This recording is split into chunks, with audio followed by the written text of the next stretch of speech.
Okay guys, Mike Green and Nate Stokes are going to talk to us about how to correctly reload your AR-15. Hey guys, I'm Nate Stokes from Advantage Group, and this is Mike Green from Green Ops Training. BCM asked us to come out here today and talk to you guys about reloads. That's what we're going to do. You know, Craig Douglas, our friend, is constantly saying that bullets in gun equals time in fight. That if you don't have any bullets in your gun, you're not in the fight, you're not influencing decision making. What do you think about that? Yeah, when the beast is hungry, you got to feed her.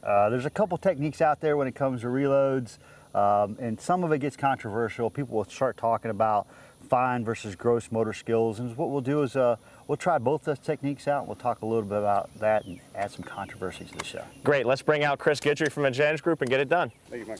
All right, so what we're going to do is we're going to start off and we're going to do a reload that I like to do, and I'll talk you through it.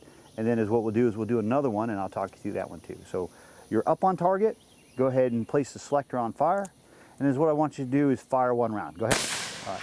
After that is what I want you to do is simply depress the magazine release and then break the gun down. At the same time, I want you to go ahead and keep that mag well up. There it is, right in front of your face. And then go ahead and present the new magazine, insert, and then thumb on the bolt release, then up on target, and then you're ready to fire again. All right, simple enough, right? We kept that gun up there in our shooter's box just like we do when we're doing a pistol. All right, we like to do that so that if something moves from the target, I can still see it, and if I have to look down at the mag well, then I can glance out of the corner of my eye and use my peripheral. The next thing we're going to do is we're going to do the same thing, but now instead of using the thumb to let that bolt release go forward, we're going to use the palm of our hand. All right, more of a gross motor movement there. All right. All right. So go ahead, up on target, selector on fire, and then go ahead and fire one round. Mag release, break it down, shooter's box, palm, up on target, boom. All right, simple enough. Both fairly easy. Now what we're going to do is go ahead and reset, make sure those mags are cleaned off, and is what we're going to do is we're going to do those both under time, okay? And then we'll just take those two times and compare them. All right? So go ahead and reset. Now, what I want you to do is on the buzzer, I just simply want you to shoot, reload, shoot using the thumb method, okay? All right. Shooter ready, stand by.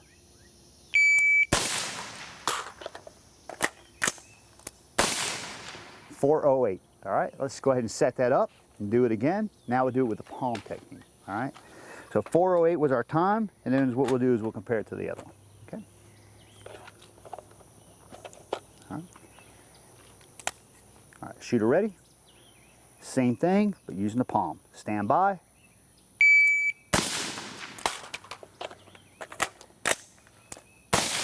Right, 476. So we're a little bit slower on that. Not a whole lot, but enough that it could make a difference in a gunfight. One of the keys there is that using the thumb technique, if you train it over and over again, it should be second nature, and it is faster, and that's the benefit of it. The problem with using the palm one is a little bit slower. Now, but the problem also is that if we just practice one technique and we're only good at one technique, and if something happens in a bad fight or in a gunfight, unfortunately, say your thumb gets shot or injured and you can't manipulate it, well, then now you need another technique. So it's a good idea to have both techniques, but at the same time, go ahead and make sure that one of them is your instinctive or go-to technique and just practice that over and over again. Thank you, Chris. Thanks, Mike. Thanks a lot, guys.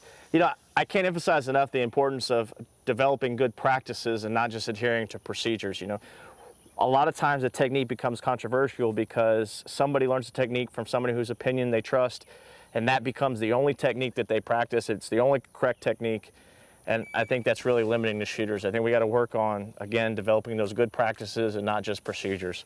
Thanks a lot, guys. I'm Nate Stokes from Advantage Group. Mike Green from Green Ops. Thanks for watching Trigger Time.